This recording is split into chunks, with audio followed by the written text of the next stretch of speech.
A woman called Golda. The story so far.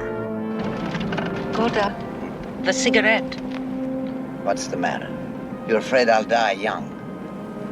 The children. We're almost there. In 1977, Golda Meir returned to her grammar school in Milwaukee. We welcome to the 4th Street School our most distinguished graduate, Mrs. Golda Meir. How shall I describe her? To people all over the world, she was one of the great women of this century. Some say she was the greatest. It's hard for me to judge. To me, she was my longtime dear friend. This is the dream I've had. Ever since I was a little girl in Russia, frightened for my life.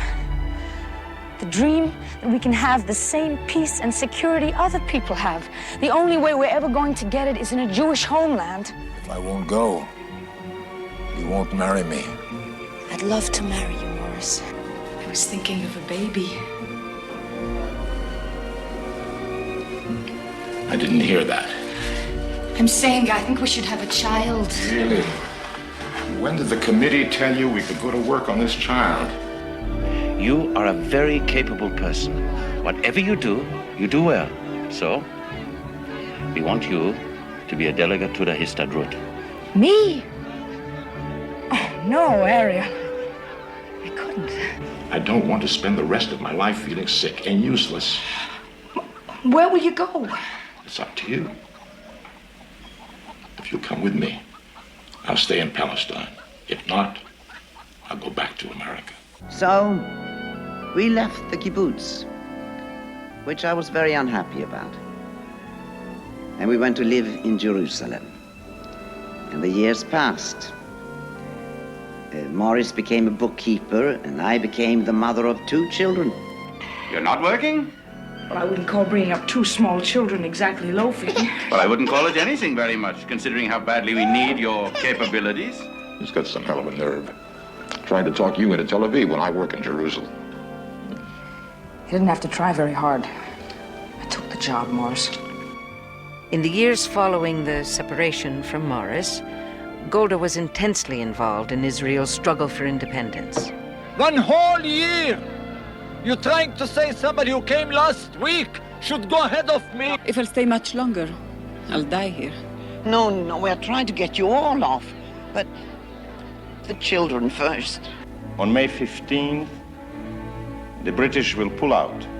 2, the Arabs will invade. What is the present strength of the Haganah? 100,000 able-bodied soldiers. And on the other side? 400,000 Arab soldiers. If you could keep Abdallah out of the war, it might save us. We must have our own state, and the time is now. And if the only way we can have it is to go to war, we'll go to war. And we'll beat you. If there is a war, it will be her fault. All. Her fault!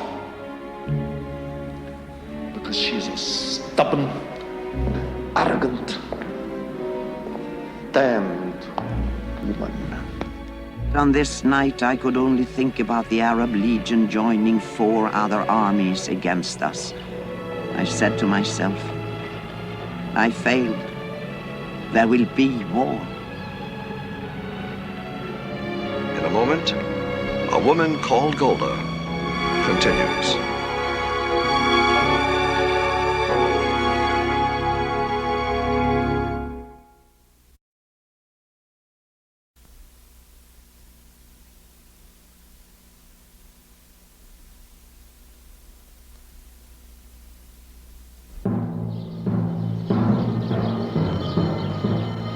By the middle of February, Arab guerrilla attacks had already started.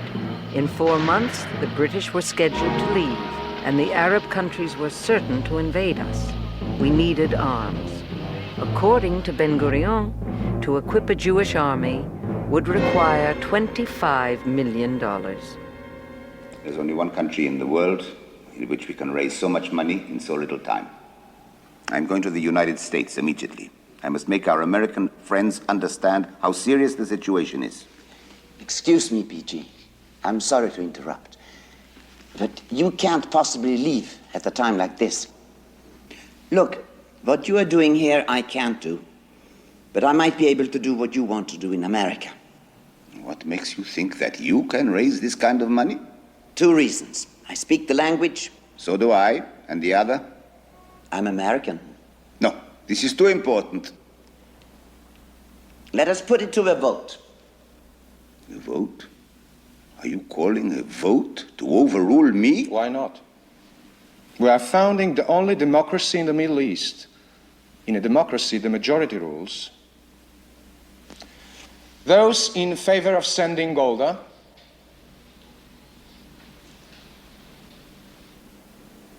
Opposed? None. Golda goes.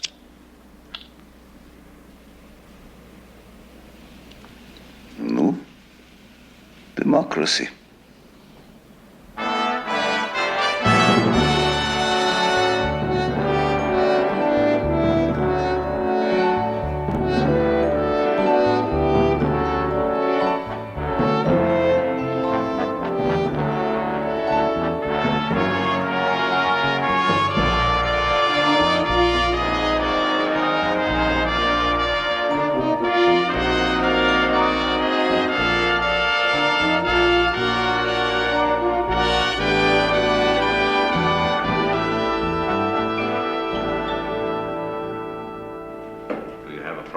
You know, it gets cold in New York. No, I don't have any coat. I'll buy one there. Well, you could stay here an extra day. You could buy one here. Probably, but Ben Gurion insists that I take the plane this afternoon. Why? I think he's trying to get even with me. What a life. We don't even have time for ourselves, let alone for each other. Well, maybe when I get back. I probably won't be here. Really? Where are you going?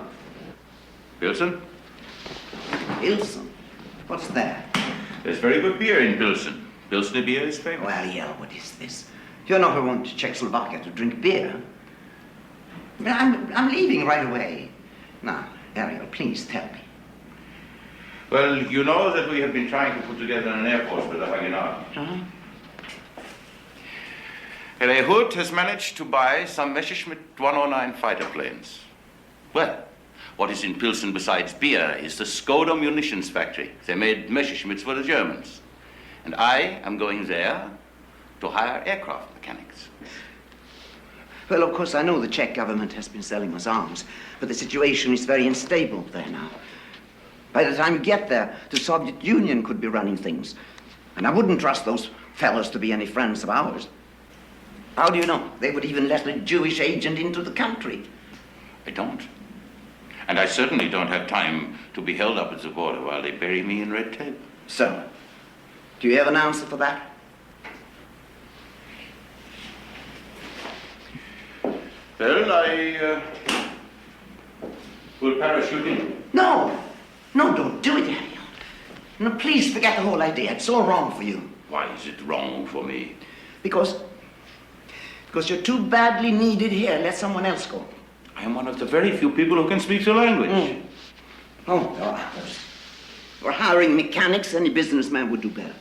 And how many businessmen do you think we have with parachute training? The trading is one thing. This is different. What is different?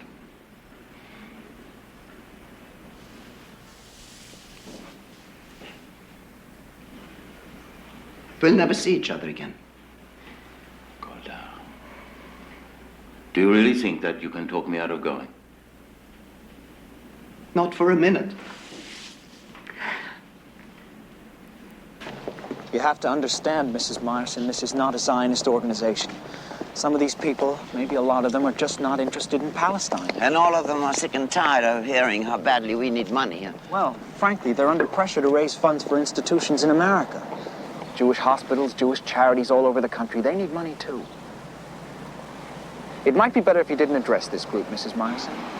Wait, and let us set up a more favorable audience. No, I have to get through to these people.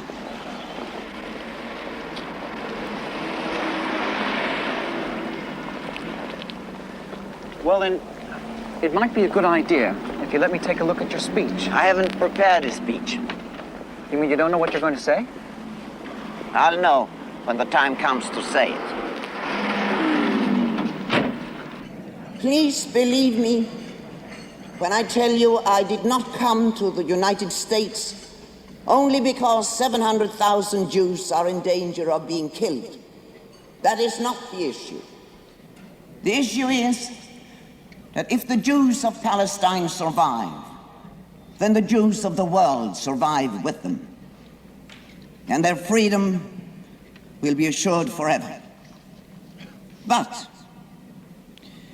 if these 700,000 are wiped off the face of the earth, then there'll be no Jewish people as such.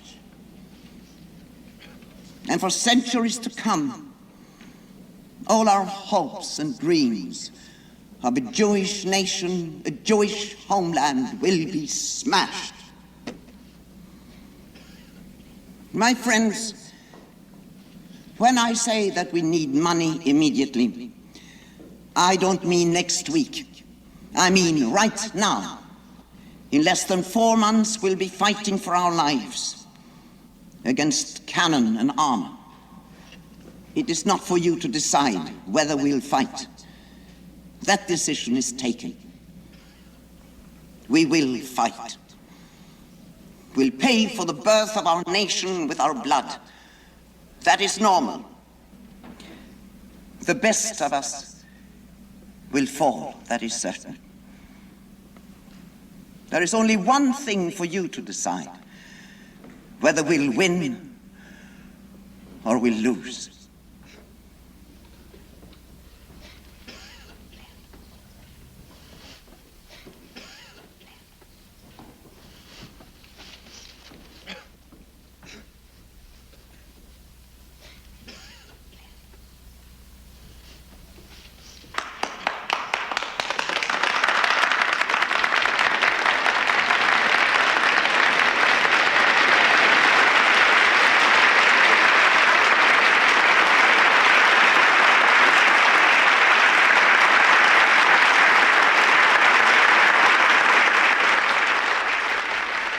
Golda raised not $25 million. She raised 50. The money went directly to the capitals of the world, where Ben-Gurion had sent agents to purchase arms for the Haganah. And in a converted museum, one day before the scheduled pullout, an historic event. Exiles from the land of Israel, the Jewish people have returned, believing in their self-evident right to be a nation like all other nations in their own sovereign state. I imagine every people that declares its independence goes through difficulties. But for us, there was such deadly danger that some of our friends strongly advised us not to proclaim independence. But we were determined to do it anyway. By virtue of this right, and of the resolution of the General Assembly of the United Nations, we hereby proclaim the establishment of the Jewish state in Palestine, to be called Israel. The next day, May 15th, right on schedule, Israel was invaded by the armies of 6 countries. Weapons bought with the money Golda had raised began to arrive in chartered ships. Rifles, hand grenades, artillery pieces. One of the first ships brought 10 Messerschmitt fighter planes and aircraft mechanics from Czechoslovakia.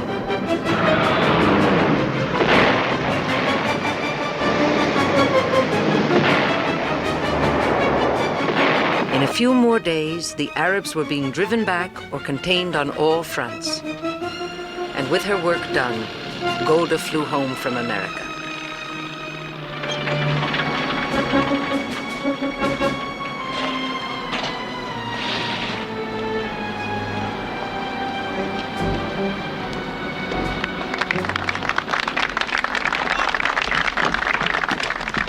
Hello, Golda. I'm going to make a speech. It will be short, so don't expect much. All right, BJ. One day, When history is written, it will be recorded there was a woman who made it possible for the Jewish state to be born.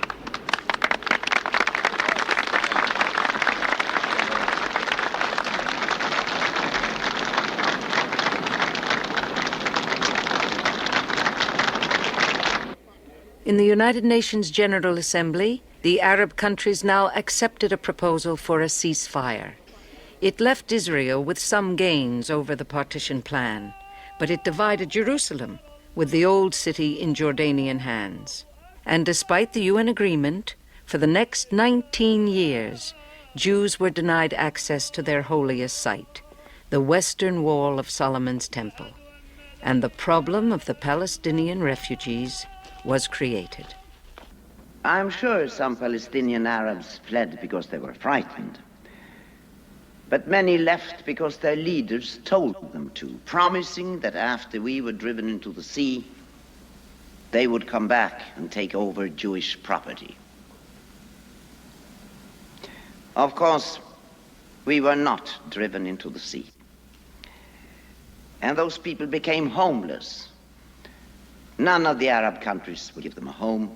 Only 2 would even let them in, and they confined them to refugee camps. They are the only people in history to remain refugees after 30 years.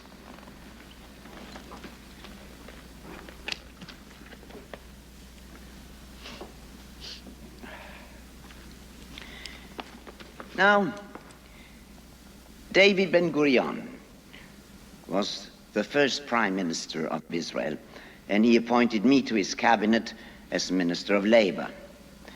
So I needed an assistant, and a lady named Lou Kadar applied for the job. I speak English, French even better. I was born in France.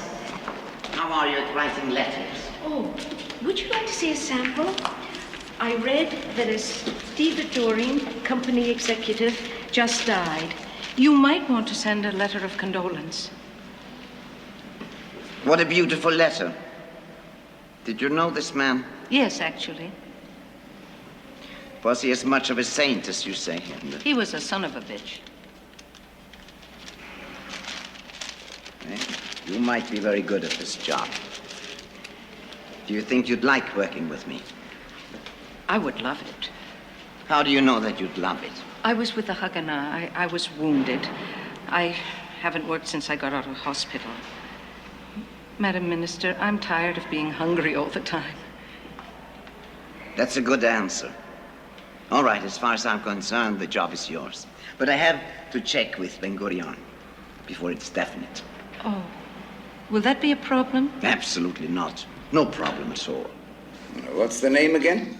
Kadar. Lou Kadar. Never heard of him. Her.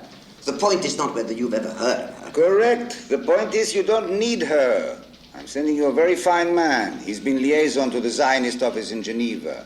He can not only write you effective speeches in Hebrew, but also in English, and French, and Spanish. Plus, he's a very great administrator. He'll make your office run like a watch. His name is Rottenberg. Well, you seem to be very enthusiastic about him. I am enthusiastic about him. Fine. You take Rothenberg for your assistant, I'll take Lou Kadar for mine.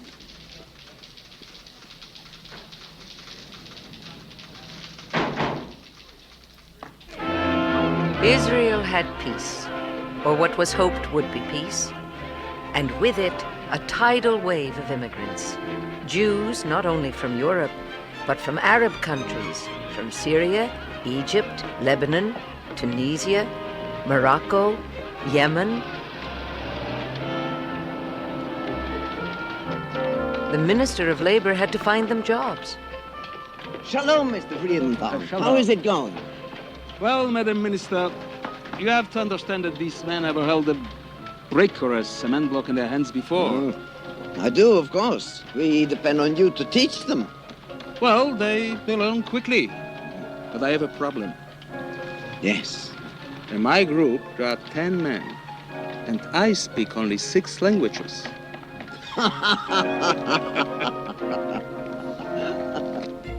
To Golda personally, peace meant a little more time for everyday things, such as washing her hair as often as she liked. She also had a tea kettle that was never shiny enough for her. She told me she enjoyed polishing it when she was alone. If she felt lonely, she'd polish twice as hard. But as a cabinet minister, Golda had too many concerns to be alone very often. One developed from a visit to Israeli kibbutzim by United States Senator Hubert Humphrey. I must say I am impressed by what these teachers are accomplishing with retarded children. As you know, I have a particular interest in special education because of a grandchild. Yes, so I understand, Samuel. May I ask you another question, possibly a little sensitive? Certainly. What about these young couples living together who aren't married? Would you like to sit down, Senator? Personally, I never thought much about it. To me, the main thing would be if people love each other. Oh, Mrs. Meyerson, the main thing is the children. The children? Of course. What happens to the children of those couples? Are they accepted by your society, or are they stigmatized? Are they legally legitimate, or are they bastards? I don't think it's much of a problem for us. Why isn't it? Couples that aren't married tend not to have children. But that problem is even worse. Your country needs to increase its population, doesn't it? And a whole sector of your strongest and healthiest young people refuses to help. Senator, you're absolutely right. Look, we know who we are and what our commitment is. We don't need a piece of paper to tell us. You love each other. You have a commitment to each other. What is so wrong being married to each other? Nobody says there's anything wrong with it, but nobody's gonna push us into it. Push you into it? Who would ever do such a thing? Let me ask you, do you like this room you're living in? Not very much. I thought not, huh? Too close to the chickens. Would you like to be assigned a room near the flowers? Of course we would. I can arrange that. Oh, what about that icebox running all over the floor? I'm sure you wouldn't mind an electric fridge. I can arrange that, too. What's the catch? Catch? No catch. All I ask in return is something you yourself say nothing is wrong with. Get married.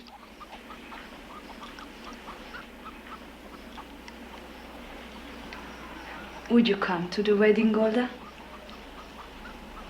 She went to many weddings and also to a funeral. בעגלה ובזמן קריב אמרו אמן. יהי שמי רבו מבורך לעולם ולמי על מיה יתברך. ישתבח ויתפאר ויתרומם ויתנשא. In 1951, her husband Morris died. I remember thinking, as though it weren't too late to tell him, "Dear Morris, I loved you so in those early days." Things changed for us. But in a way, they stayed the same. I never lost that feeling for you. Never. I thought how he loved our children, and they adored him. I thought, Morris, at least we can be glad that Sarah's marriage is working out so much better than ours. But mainly, I kept thinking how very sad he was, the last years of his life. And I was guilty, because I could always get him to do pretty much what I wanted. But I couldn't be the wife that he wanted and should have had. In the end, whatever I was able to accomplish, he paid for. Shalom, Morris.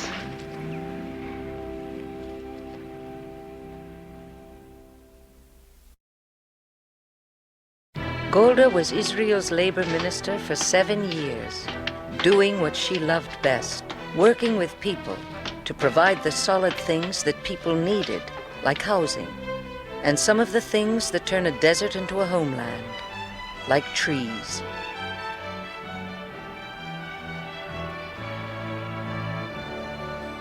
During that time, I suppose I became the typical doting Jewish grandmother. Some people said I was trying to make up for not having been a doting Jewish mother to my own children. Well, I suppose they were right. Anyway, between the joy that the children gave me and the satisfaction of doing my job, these were beautiful years, the best of my life.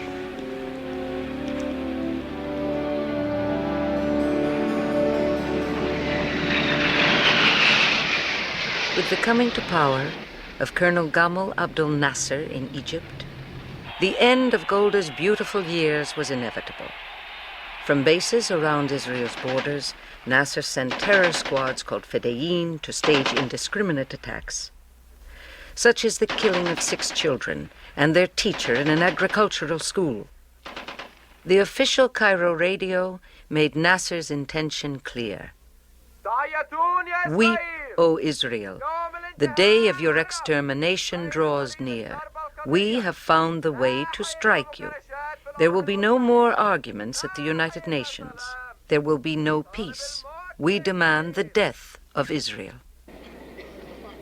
And violence even found its way into the Israeli parliament.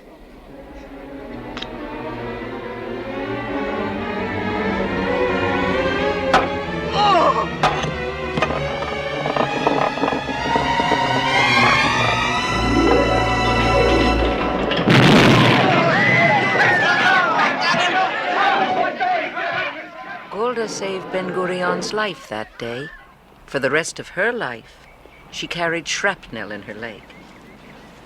So, I can believe what they told me. You're right. I'll be back in the office tomorrow, if I live. If not, I'll be back the day after. Listen, Golda, speaking of living, I didn't want to mention this while your husband was alive, but you still haven't taken a Hebrew name. Well, I see no reason to change, Meyerson. It's policy, Golda. You know well that every member of the government is expected to have a Hebrew name, and especially someone with your high visibility outside Israel, which is going to be even higher. What is this now, BG? Moshe Sharet is leaving the cabinet to become Secretary General of the Labour Party. Who is going to be foreign minister? You? No. I can't believe you mean such a thing. I certainly mean it. No. No, in the first place, I don't want to leave the Labour Ministry. That's my kind of work.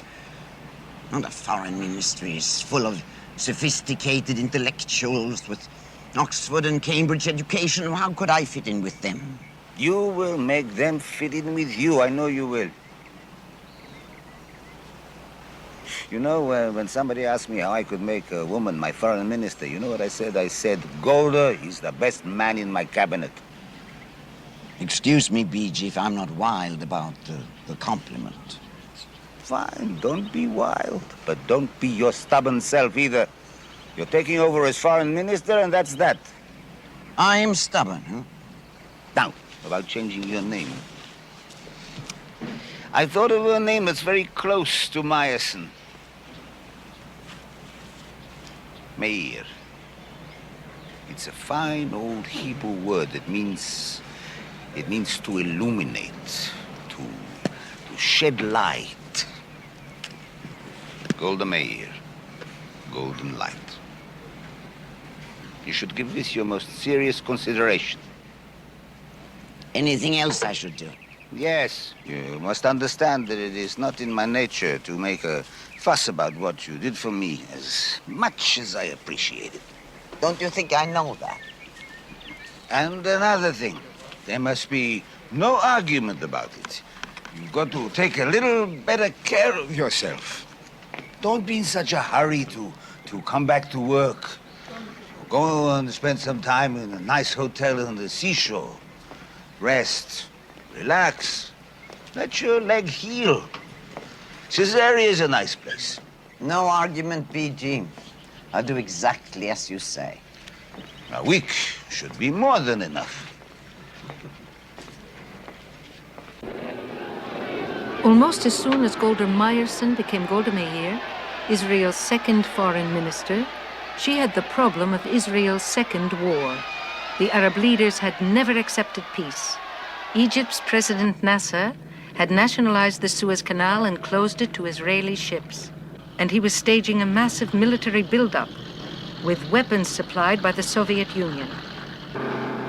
On October 29, 1956, under the command of Chief of Staff Moshe Dayan, the Israeli army, mostly reservists, crossed into the Sinai Peninsula. They took the Gaza Strip, plus the entire Sinai, in less than 100 hours.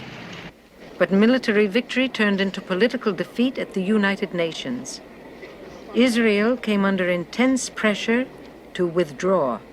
And in response to United Nations guarantees of freedom of navigation for Israeli ships and all shipping in the Gulf of Aqaba, and an end to terrorist raids, my government is prepared to announce plans for a full and prompt withdrawal from the Sinai and the Gaza Strip. Now, may I add a few words to the neighbors of Israel? Can we, from now on, all of us, turn over a new leaf? Can we act like sisters and brothers should? Instead of fighting each other, can we fight poverty, disease, illiteracy? Hatred has never made one child in your countries happier. The implements of death has never converted a hovel into a house. Isn't it possible that we could put all our efforts, our energies into one single purpose? The betterment of all our lands and all our people through the blessings of peace. There was some polite applause, but not from the Arabs. So I knew we were making a mistake to withdraw. There would be no peace. Our soldiers who were killed and wounded had only bought us a little time, and we would have to fight again. Thank you, Mr. President. In the 1960s, there was only one woman foreign minister in the world, and almost anybody in the world could tell you her name was Golda. Golda traveled to the capitals of Europe, to the United States and Canada, to Latin America, Japan, the Philippines, Burma, Ethiopia, and other places. I traveled with her, and I believe she felt that of all the continents, she was able to accomplish the most in Africa.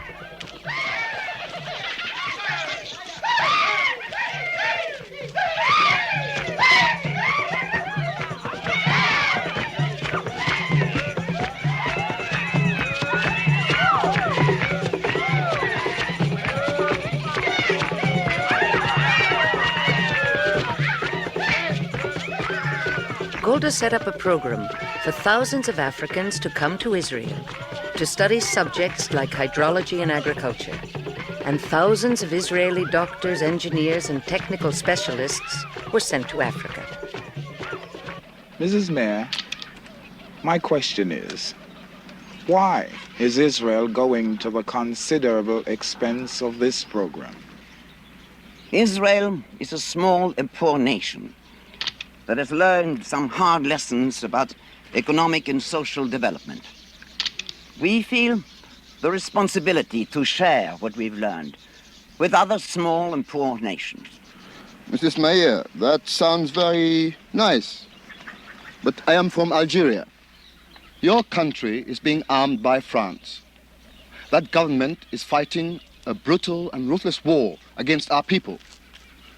How do you justify your intimacy with a power that's the enemy of self-determination for the African people? Our neighbors are out to destroy us. They get up-to-date weapons from the Soviet Union, free of charge. Most of our friends, for whatever reasons, won't sell us arms. The only country that will sell to us, and for a lot of hard currency, let me tell you, is France. If President de Gaulle was the devil himself, I would expect my government to buy from him what we need to defend ourselves. And if you were in my position, sir, what would you do? Madam, at least you live up to your publicity, which says that you are honest.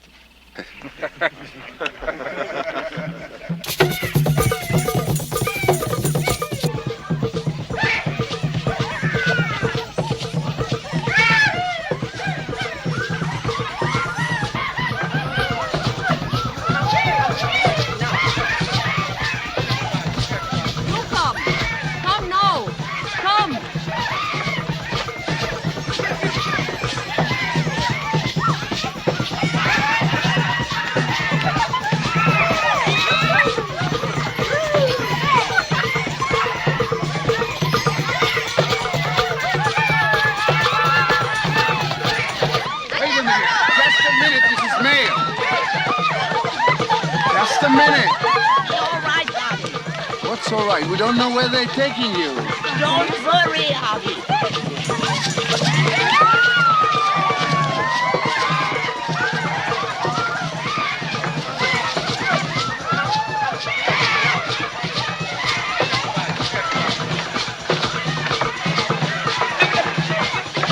Mrs. Cadal, maybe they let a woman in that hut. I mean, how do we know what they may do to her?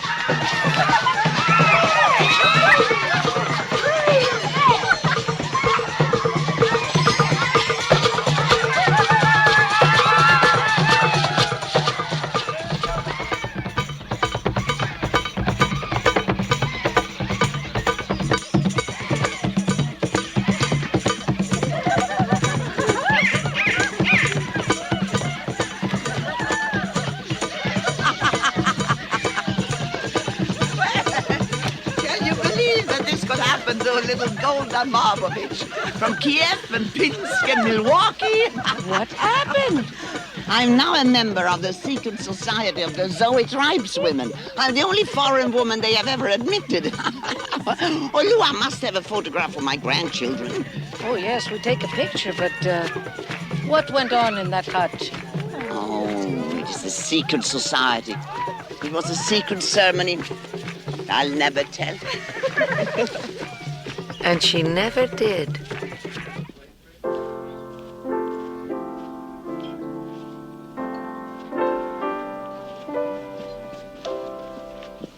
And then, do you know what he wanted? Are we still talking about Idi Amin? Yes, Idi Amin, the machine gunner. When I told him I couldn't give him 6 fighter planes, he asked for 10 million pounds sterling. Oh, I couldn't stop laughing. And Golda. then he threatened to go to the enemy, meaning Libya.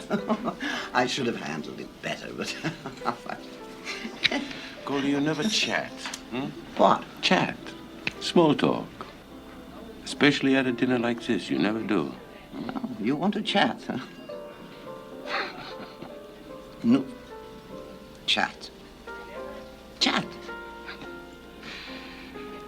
Well, you know that Gabby wants a divorce. I think if she has a chance to be happy with somebody else, by all means, she should take this chance. I think we should have the same chance. Golda, after the divorce, would you marry me?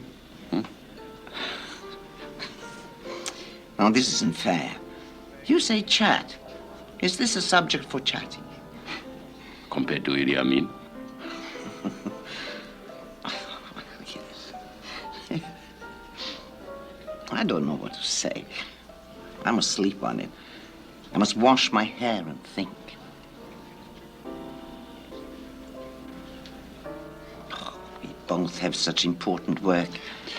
Golda, stop But thinking being about married work. would interfere. Isn't it too late for us anyway?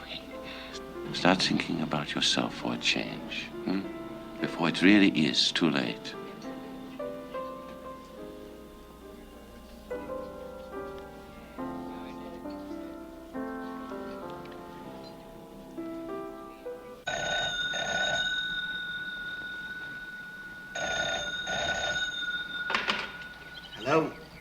good morning, Lou. Oh, beautiful day, huh? No, it won't be too hot. It'll be just perfect. Listen, Lou, dear, will you have my car brought a little early this morning? I have a breakfast appointment with someone. 7:30. Fine. Thank you.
Mrs. Mayor, my name is Kedem. I'm the manager of the apartment building. Mr. Ariel introduced us once. Yes, I know you, Mr. Kerem. What happened? We don't know yet. Mr. Ariel asked his aide for a wake-up call, but he didn't answer. So I went up and opened the door. It looked like he must have died soon after he went into the apartment.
After the death of Ariel, Golda seemed to be trying to bury herself in work.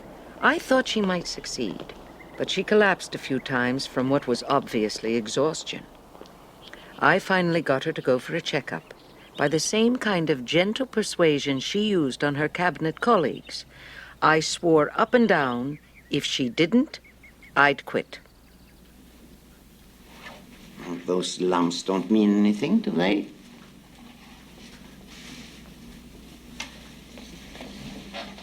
They do. They do.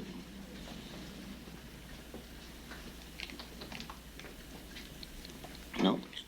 Let's hear. What you have, according to the biopsy, is a disease of the lymphatic system called lymphoma. Malignant lymphoma. Malignant, I understand. It'll spread. Eventually, it penetrates the other systems.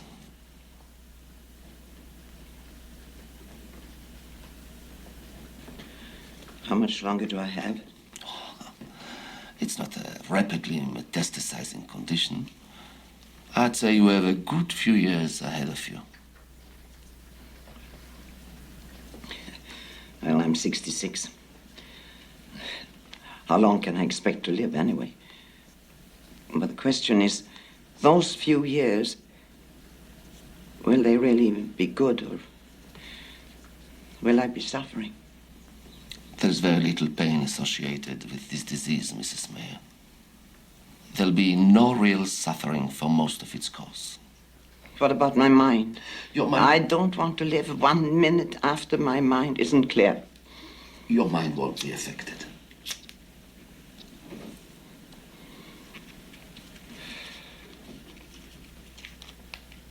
What must I do?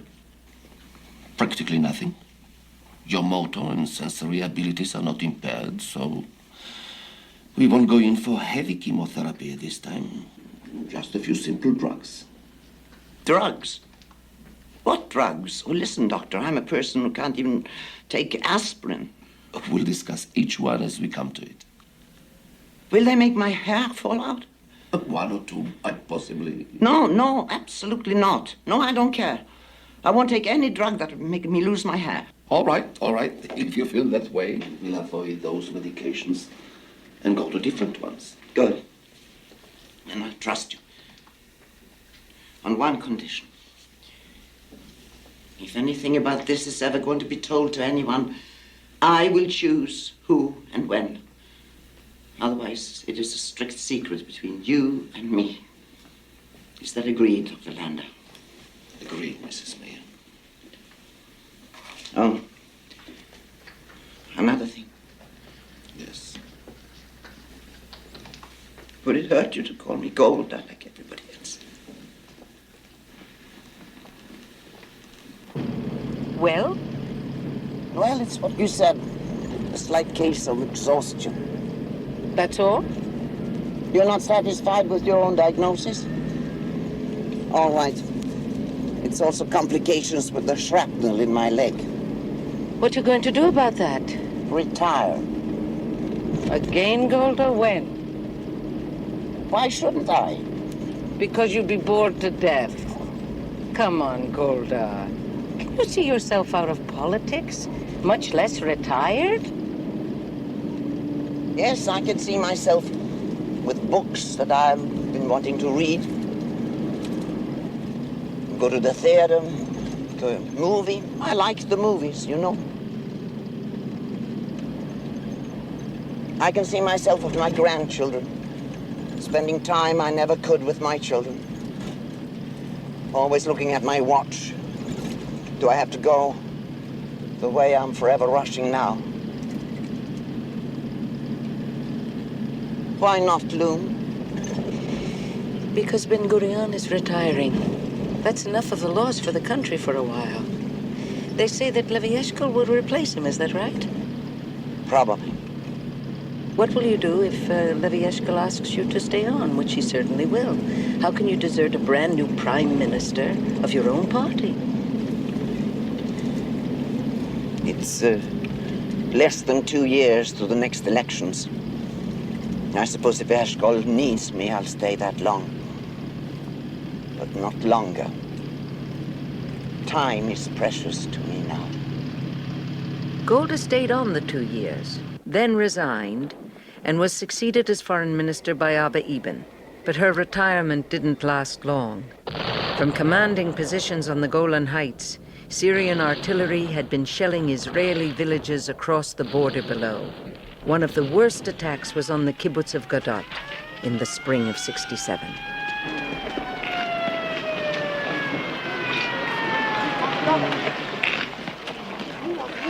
Golda, come this way.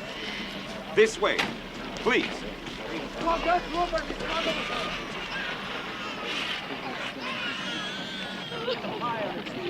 20 people died in here. Plus the people in 5 houses that were hit by shells.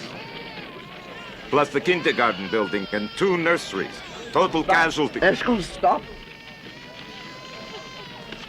This ambulance is ready to go. Send another ambulance up here.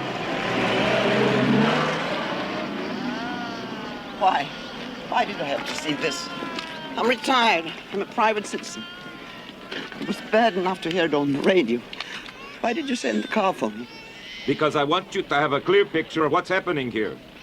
I want you to hear it from Diane. Golda, in addition to the threat from Syria, Jordan is filling up with Iraqi forces, including planes and pilots.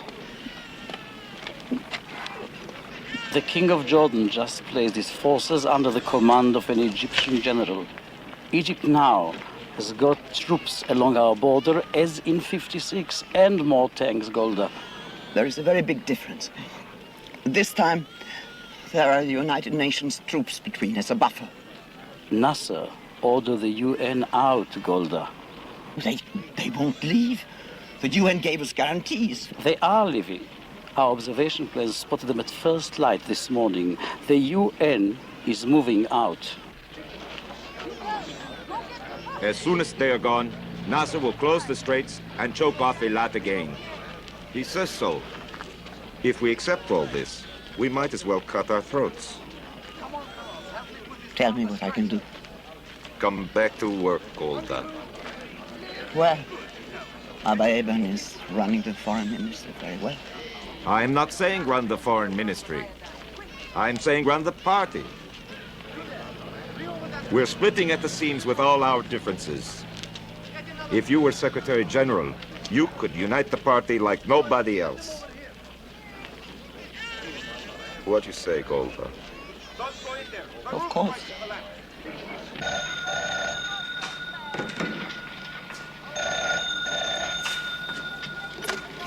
Hello. Kibbutz Revivim. Oh, Golda. What's the situation? Can you tell us anything? Shlomo, what can I tell you? Everybody that isn't mobilized is out in the parks digging trenches. I've never seen such tension in my life. Can I speak to my daughter? Sarah? Sarah is out in the desert, feeling sandbags. But she's okay? She's feeling fine? She's fine. And the children, have they had enough drills? Do they know to run to the shelters? They know, they're well trained. Listen, Golda. Is the government considering that the best thing might be to sit tight and wait? Wait for what? For Russia to send the Arabs more tanks? Yesterday, the Arab radio said, quote, the aim is to wipe Israel off the map. Today, they told Dayan that they would put out his other eye. Should we wait for them to come and do it? We didn't wait. On the following Monday morning, the Six-Day War began. In the first 3 hours, Israeli planes knocked out almost the entire Egyptian Air Force. In the first 3 days, Israel took the Gaza Strip and the entire Sinai. It was the 1956 campaign all over again, but with differences. This time, Israeli soldiers took the concrete bunkers of the Syrians on the Golan Heights.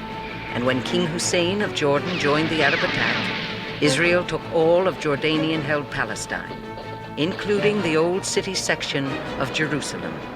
After 19 years, Jews were able to visit their holiest site, the Western Wall.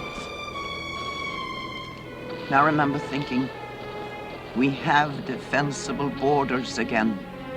Is there anyone who would dare tell us to give them up again without a real guarantee of peace? And go home and start preparing our 9- and 10-year-olds for the next war? No. No, not this time.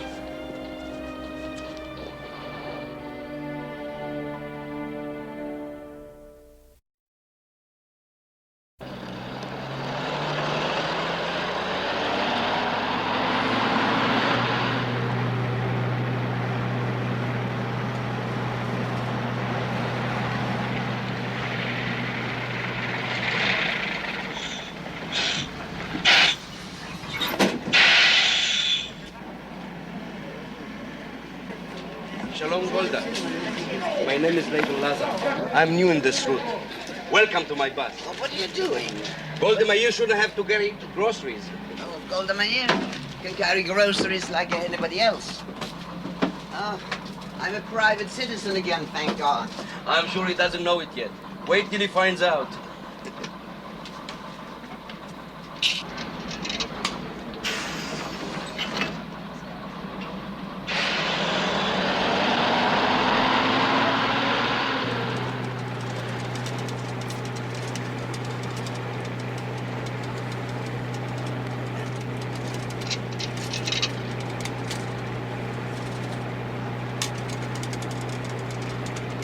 You still live in that little house on Baron Hill Street? Yeah, now I can enjoy it. I'm taking you to your door. Oh, no, Mr. Lazar. Oh, please, you're not allowed. I am capable of walking home from the bus stop. You too tired from shopping? I'm not tired. Well, I'm tired from the thought of letting you walk. If you're tired, then drive yourself home. Okay. Will the cabinet give me a vote of confidence to drive Golda home?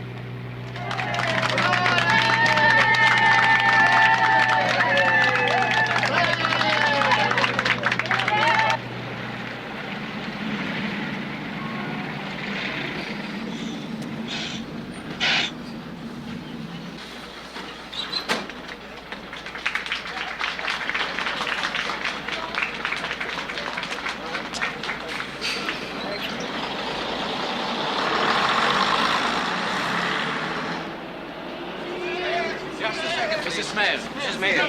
What is it? What's happened? Mrs. Mayor, we know how you must feel, but some of us were just at the Knesset. And everybody is saying there's only one solution. Golda must come back. What are you talking about? You don't know. What? Levi Eshkol. He had a heart attack. And he's dead. My dear God. Eshkol. Mrs. Mayor, would you be willing to take over as Prime Minister? I don't even know what you're saying. Please leave me alone. But Mrs. Meyer, we must... Everybody seems to feel you're the only one who could unite the country. Eshkol said I was the only one who could unite the party. Now it is the whole country. Oh. I came here to live on a kibbutz and help to build a homeland in a plain and simple way. I don't want to be Prime Minister. Golda, if you don't take the job, the leading contenders will practically fight a civil war over it. That's all we need. It's enough the Arabs insist they're still at war with us. Well, who knows if I would be elected anyway? I'm a 70-year-old grandmother. No matter. You're in good health, right? Well, being 70 is no joke. But it's no sin either. I did enjoy my retirement. Yeah. The hell you did.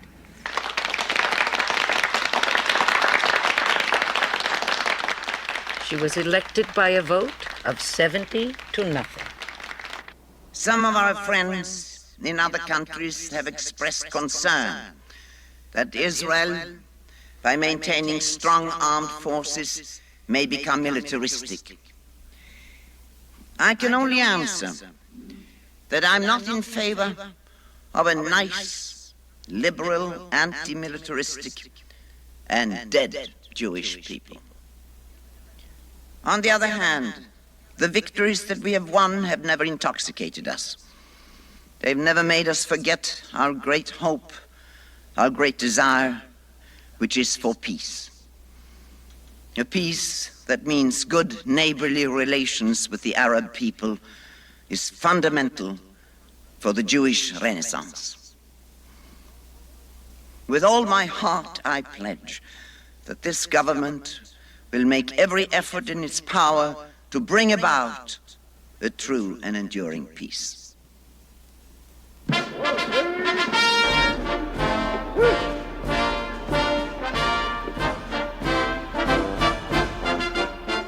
In October, Golda accepted President Nixon's invitation to visit the United States.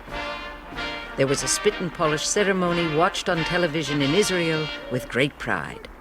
Madam Prime Minister, and our guest here at the White House today, the problems of the Mideast are terribly complex and not susceptible to solution in one meeting or two meetings or three meetings or even more at the level at which we will be talking. We know that your neighbors want peace. How do you like my Golda, huh? The majority of the people in the whole His Golda. I think your father is falling in love. I would. We shall have discussion. But what a line I'd have to stand in. In Jerusalem, Her typical day would begin in the office and continue at home. Often she would meet with one group of cabinet ministers in the kitchen over an international problem, and at the same time with other ministers in the dining room over a domestic problem.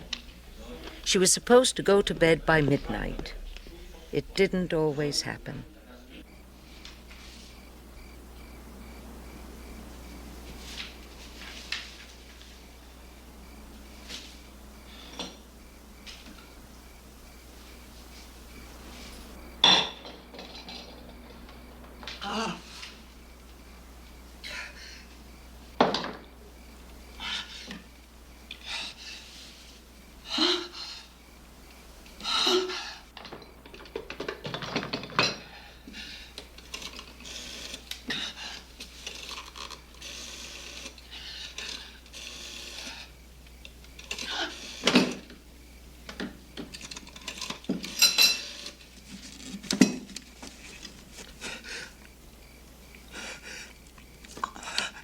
Lou, come and get me.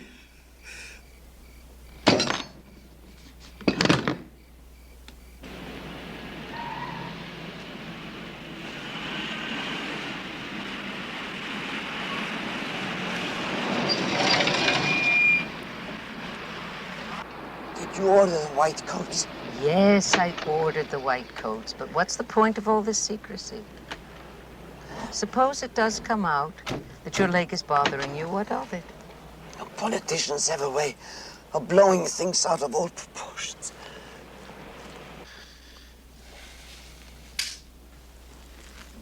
Do you feel better now? What we have to do now is to go into the therapy we have already discussed. I have arranged for it to begin now. Oh, Golda. Let's not have you be intransigent about it.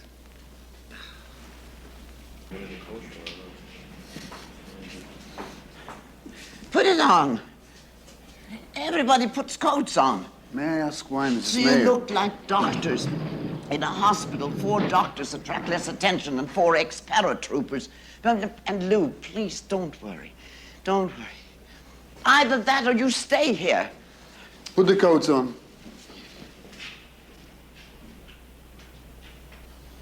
You look very nice, Avi. Your mother always wanted you to be a doctor, didn't she?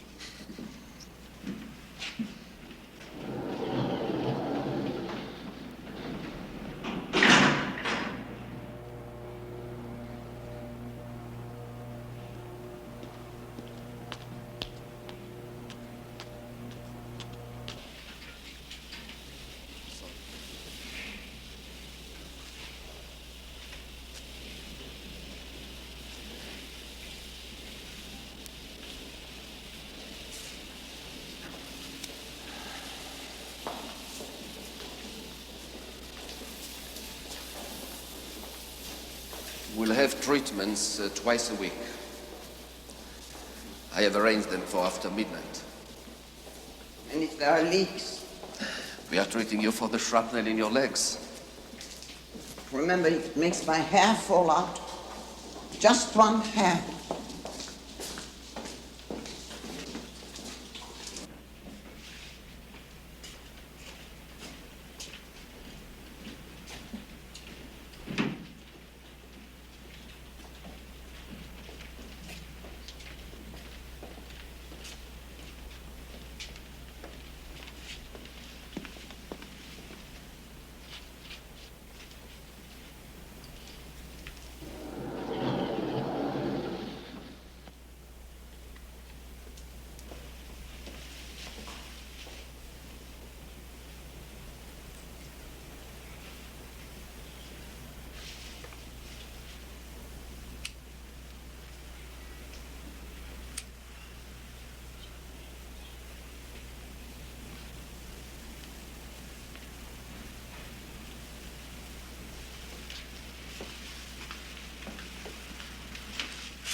This is a very important man. He holds the key vote on the Senate Armed Services Committee. Friendly or not friendly? Well, said to be a friendly type, personally. On Israel, however, not sympathetic. Never has been. Good afternoon, Senator. Afternoon. I am Simcha Dinitz, Mrs. Mayer's political secretary. Nice to meet you. Won't you come in, please? Thank you. Madam Prime Minister, how do you do? I'm very happy to meet you, Senator. Won't you sit down? Thank you. Would you care for a coffee? Yes, thank you. And a little something to go with it? Are you hungry? No, coffee's fine, thank you.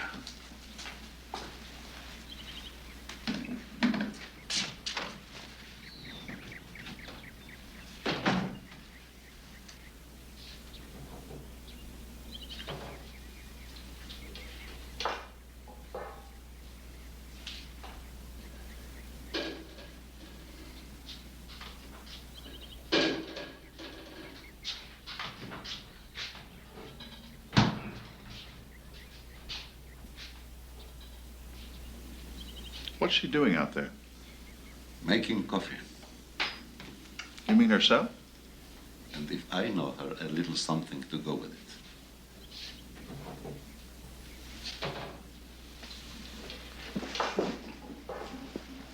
it. Excuse me. Madam Prime Minister, cake looks good. My own recipe. Huh? It's delicious. You see, no one is ever hungry. But when I serve honey cake, they don't refuse. There, sit down. There. I'll try some of my apricot jam with it. There, I'll just bring this out to the boys and I'll be right back.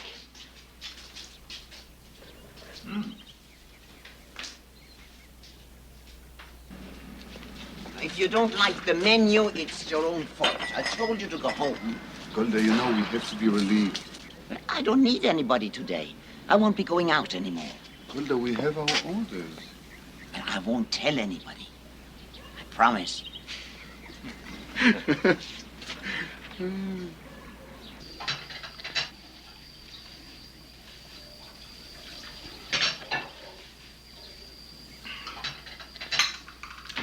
I don't know when anything hit the spot quite like that. Can I help you with these dishes? You can help me, Senator. But not with the dishes. Well, in addition to the Starfighter, I think we can get congressional approval to sell you The Starfighter is not the plane we need. What's wrong with it? The Egyptians are flying Russian MiG-21s with a speed of 1380 miles per hour, comparable to the Starfighter. And it has a range of 680 miles, better than twice the Starfighters. Also, the Starfighter is an unstable airplane with an unacceptable record of crashes. We can't afford to lose pilots in combat, let alone in accidents. No, the plane we need is the Phantom. Let's talk tanks. The Egyptians have the Russian T-62, an excellent tank. It's faster than your M551 Sheridan, and it has heavier armor. But the Sheridan has a heavier cannon. Yes, but the Sheridan is too light for the recoil of such a heavy cannon. It shakes the laser rangefinder out of enlightenment. And also the Sheridan has a blind spot at a range of 1,000 to 1,200 yards. Oh, Senator, please. Sell us the M60. My dear lady, how do you keep up on all this?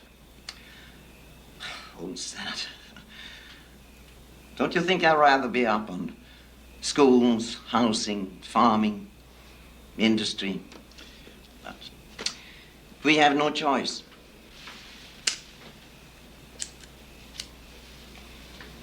After the Six-Day War, we pleaded with the Arabs to negotiate peace, and they came back with their famous 3 no's. No negotiation, No recognition of Israel. No peace.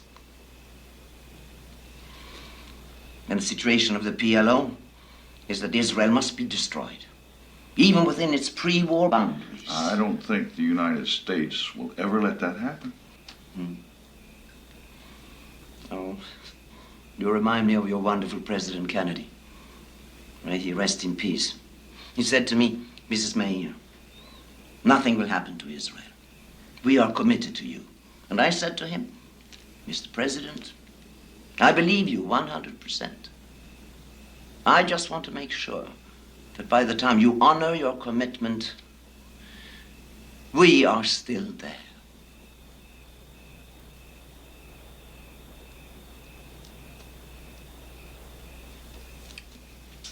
All right. What about the recipe for your honey cake?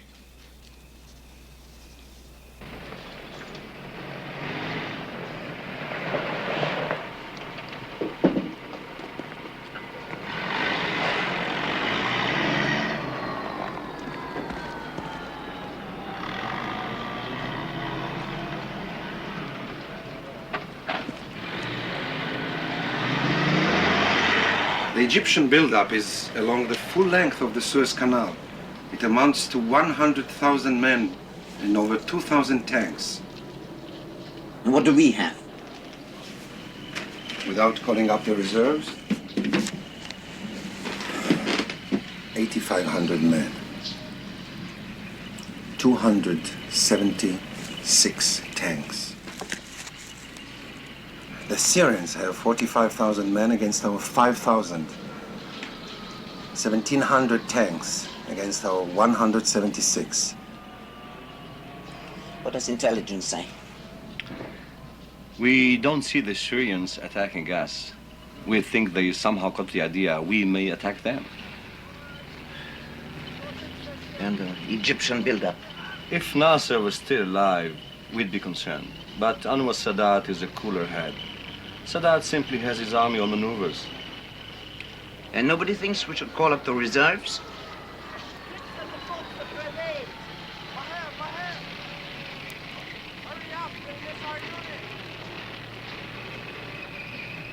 Is this because nobody wants to upset the country 3 days before Yom Kippur? It is not a matter of Yom Kippur, Golda. Our best intelligence, including input from the Americans, is there will be no war.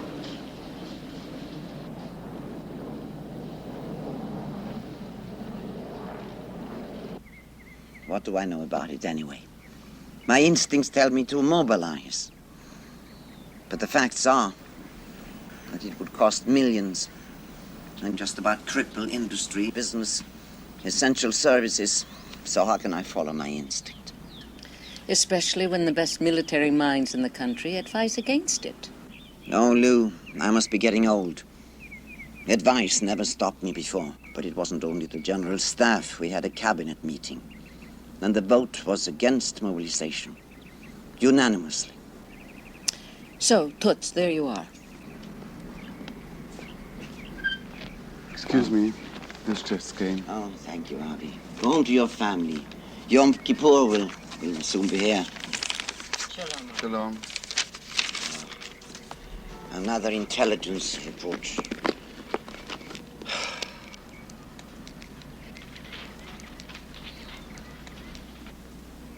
Soviet transport planes are in Syria, evacuating the families of Russian military advisors. This does not alter our current assessment of the situation.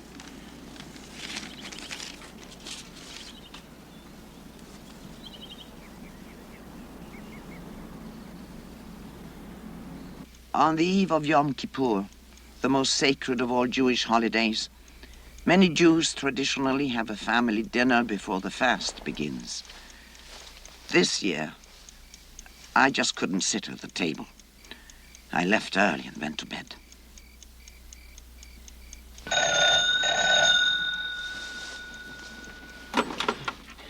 Yes? Golda, this is Talmi, Army Intelligence.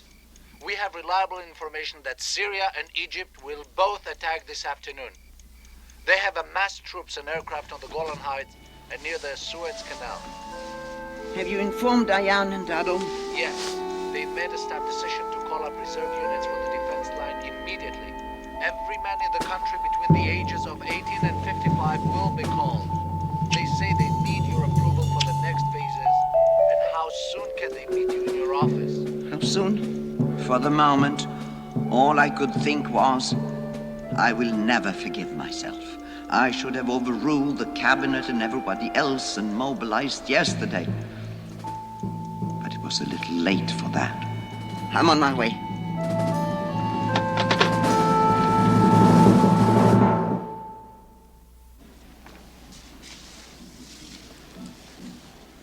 The first decision concerns calling up additional units at this time. Call them up. On the next point, the defense minister and I are not in agreement. Golda, our Air Force can strike at noon if you give me the green light. That would be a preemptive strike. I'm against it because it will get us labeled the aggressors. 3 brilliant generals and I have to decide. Yes, because this is not a military issue. It is strictly political. Dado, I know that your approach can save lives up front. But we don't know about the future. Suppose it turns out that we need help. If we strike first, we'll get nothing from anyone. No preemptive strike. That's it.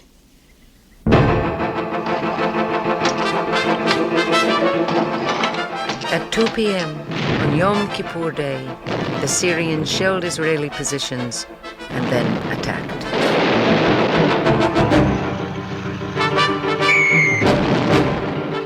In the south, the Egyptians crossed the Suez Canal along its entire length.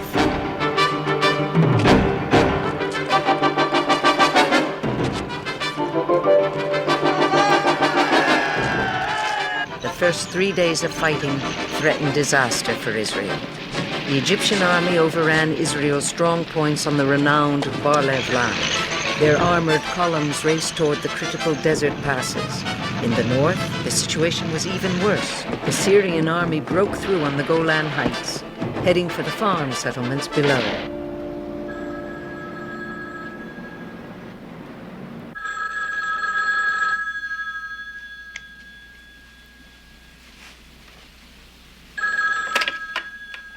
Hello? Oh, yes, Golda. Well, has the airlift started? Not yet. What do you mean, not yet? You should have seen our kids going off to the front, not knowing they may have no air cover. I'm aware of that. Oh, Simcha, you can't imagine how actually frightening the situation is. We have already lost almost half of our fighter planes. No, not in air battle, but to missiles. Russian missiles against us on both fronts.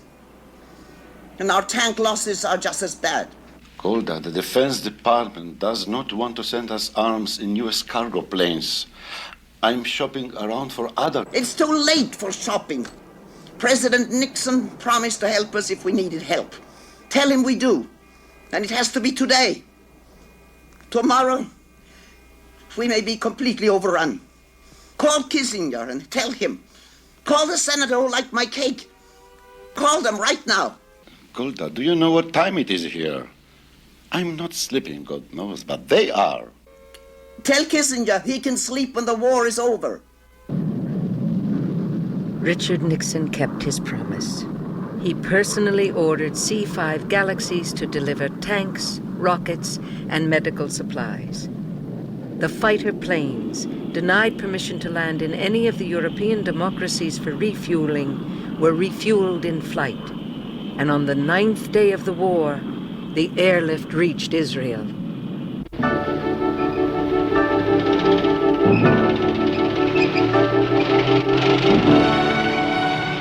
Our losses were devastating. But rearmed by the airlift, Israeli forces took the offensive.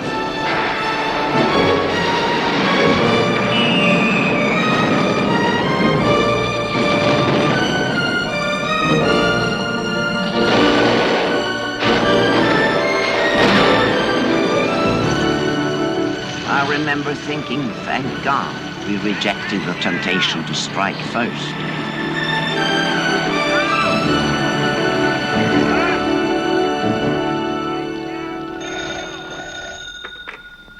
Yes?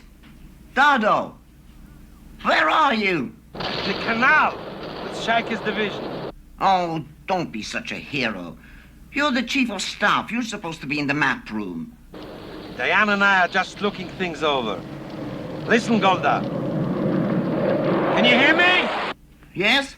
We're back to being ourselves. And they're back to being themselves. And Golda, it will be all right. On this 10th day of the war, I can tell you we have a task force across the canal operating in the Egyptian territory. I want to express our deep gratitude to the President and the people of the United States. By the 16th day, Israel had retaken virtually all of the Sinai, held a large area across the canal, and had the Egyptian Third Army completely encircled. In the north, Israel had regained all of the Golan and moved into Syria, within 25 miles of Damascus. At this point, the Soviet Union began pressing for a ceasefire. And at kilometer 101 in the Sinai Desert, at a meeting arranged by the United Nations, an armistice was signed. But in spite of the military victory, the mood in Israel was bleak and bitter. Battle casualties were the heaviest since the 1948 War of Independence. A kind of national trauma set in.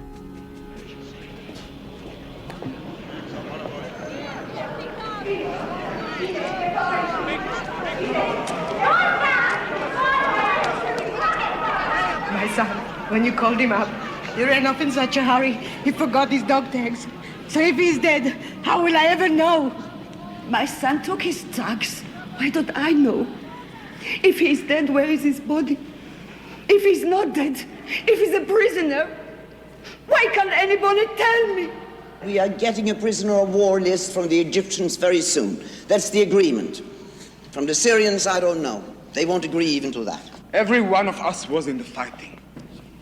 We saw our friends die next to us.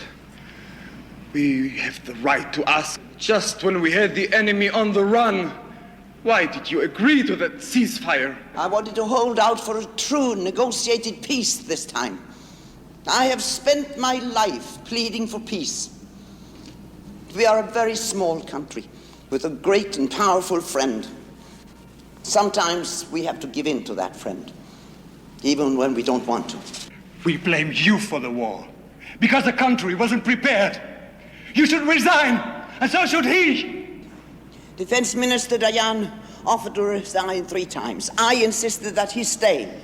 Murderers! Murderers, both of you. Do you want to know what I tell my children? I tell them you killed their father.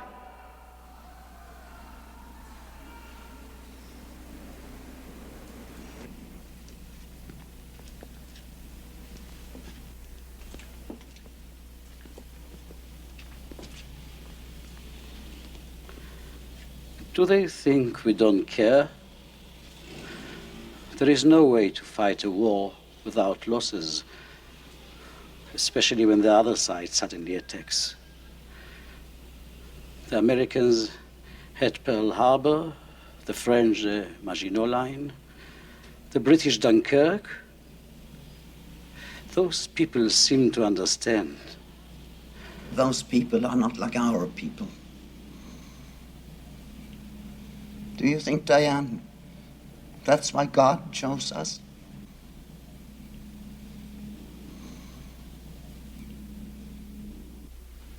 I've told my key people I'll retire. I better mean it this time. Isn't that right, Hein? Yes, I suppose so. Well, I'm ready. I've done about everything I had hoped to. And got yourself voted woman most admired in America. You couldn't have planned on that. Woman most admired. Would Morris have voted for me? You know, if I had my life to live over, maybe there's something I would change. I think I would have stayed on the kibbutz. But what would the country have done without you? No, believe me, Israel would have come through anyway. And I would have been more at peace with myself my whole life.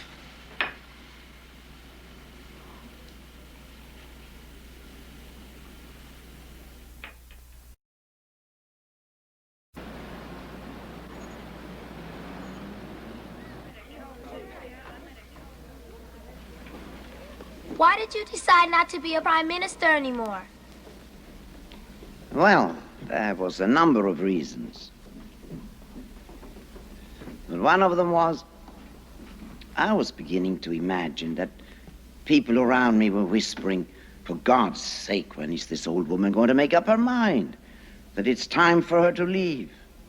Well, maybe it wasn't all imagination. You never wanted to be a prime minister, did you? Right. I became one, just like my milkman became a commander of a machine gun squad in the 73 year. Believe me, he didn't want that job. But somebody had to do it. You think there will ever be peace between Israel and those other countries? Yes. I believe. We must believe that there will be peace someday. When will that be? When? Well, I can tell you. When the Arabs love their children more than they hate us, that's when peace will come.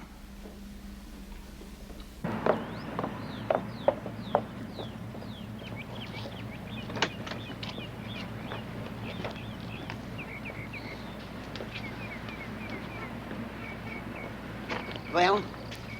The call was from Dennis. They want you to cancel the rest of your trip and come home. Who's they? Everybody. What everybody? How about your friends and your enemies?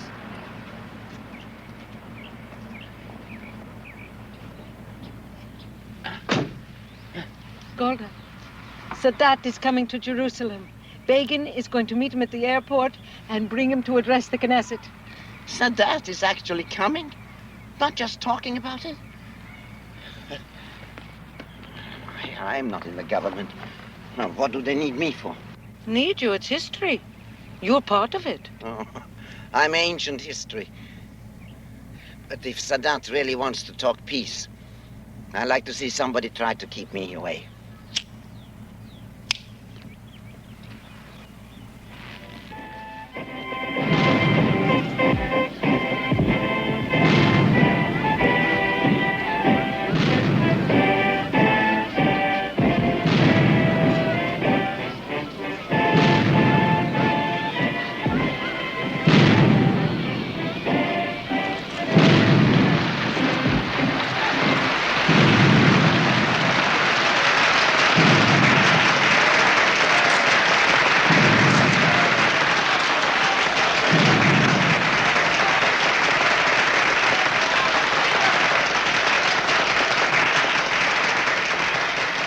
I have chosen this difficult road, which is considered by many, and in the opinion of many, the most difficult road. I have chosen to come to you with an open heart and an open mind. I have chosen to present to you, and in your own home, the realities devoid of any scheme or whim, not to maneuver or win a round, but for us to win together. The most dangerous of rounds and battles in modern history, the battle of permanent peace, based on justice. This wonderful step that President Sadat has taken by coming here proves that speaking to each other through middle persons is not the same as meeting face to face. On our differences about the Palestinians, I believe there is a solution in a peace treaty with Jordan that will be good for them and safe for us.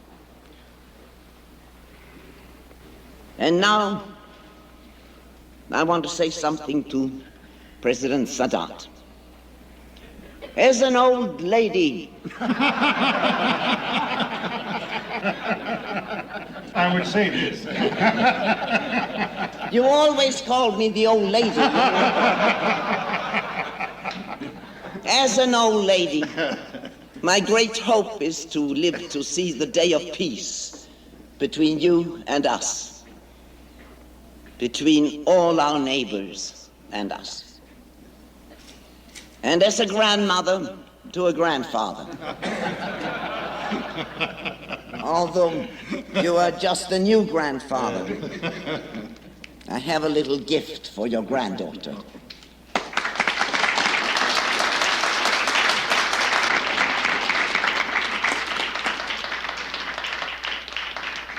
Let us hope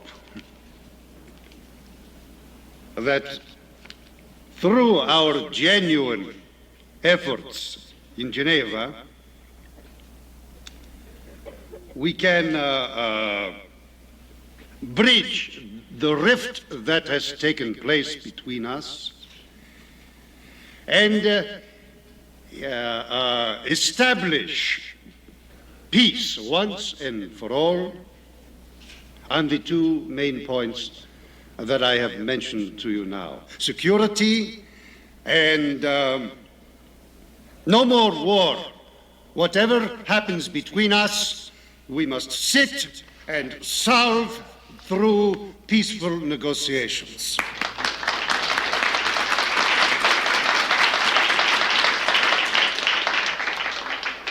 Again, I must not end my words without thanking Mrs. Meir for this kind gesture. Let us hope that the peace process that we have started, Mrs. Meir and me, will continue and flourish and will give satisfaction to every girl, every woman, every man in Israel and the Arab world. Thank you very much.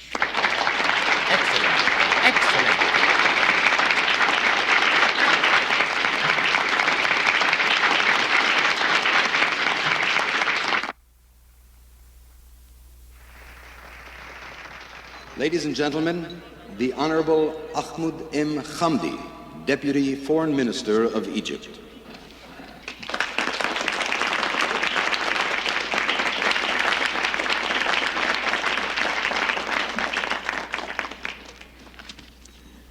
President Katsir, President Sadat, Prime Minister Mr. Begin, distinguished guests, ladies and gentlemen.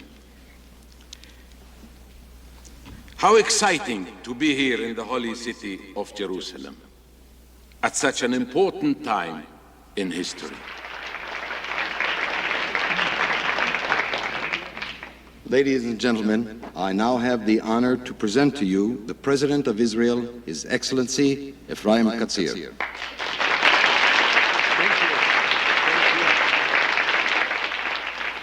By the time they get to you, are you going to remember what you wanted to say? Did you ever know me when I didn't have something to say? As we stand on the threshold of peace, we pray for wisdom.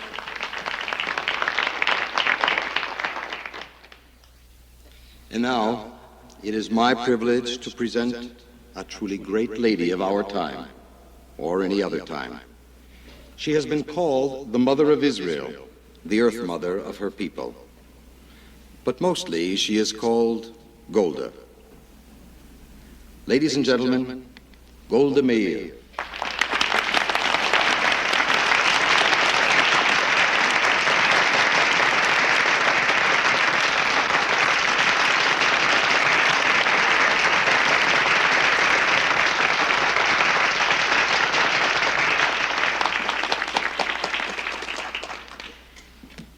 Well, if I'm supposed to be the mother of Israel, Earth Mother, or whatever kind of mother, I have the responsibility to be a good one.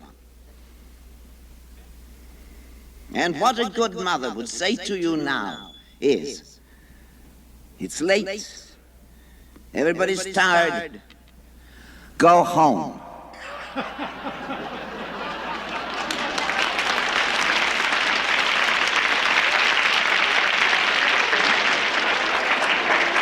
Mr. President, I say good night.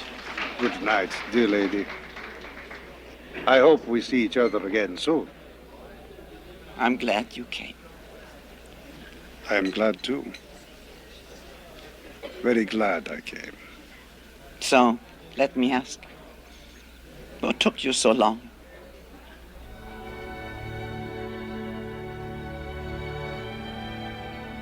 A lot of people said and wrote a lot of things about her, such as, the miracle of Golda was that she embodied the spirit of so many people, the hopes, fears, ideals, and stubbornness of Jews everywhere. But as usual, Golda said it better. Why am I known? Because of my wisdom? My great achievements? No.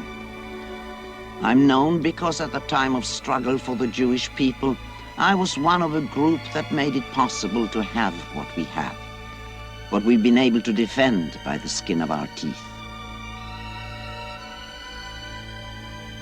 I did what I thought was right, and that's that. And after me, someone else will come, and I hope they'll do better. Shalom, Golda.